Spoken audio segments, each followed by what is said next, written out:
Hello বন্ধুরা, বৃষ্টির জল আকাশ থেকে কিন্তু পড়েই যাচ্ছে। বায়োমেট্রিক সবে সবে কমপ্লিট হলো।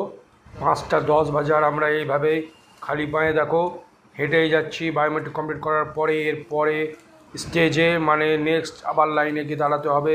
বৃষ্টির জল আকাশ থেকে এমনভাবে পড়ছে, মনে হচ্ছে আকাশ থেকে বরফ এসে গায়ে পড়ছে, এত ঠান্ডা লাগছে। আর খালি পা সেরকম কোনো কিছু পরাও নাই, আর বৃষ্টিতে ভিজেও যাচ্ছি আমরা। এইভাবে সবাই যাচ্ছি এবার দৌড়াদৌড়ি করে। এর পরের যে লাইনটা, সেই লাইনটাতে যে আগে ঢুকতে পারবে সেই প্রথম। এইভাবেই চলতে হয়, যদিও আমরা জানি না যে কতটা দূরে আছে। এখানে একটা মন্দিরের সামনে দরজা দেখতে পাচ্ছি, কিন্তু সবাই দেখছি ডান দিক দিয়ে উপরে উঠে যাচ্ছে।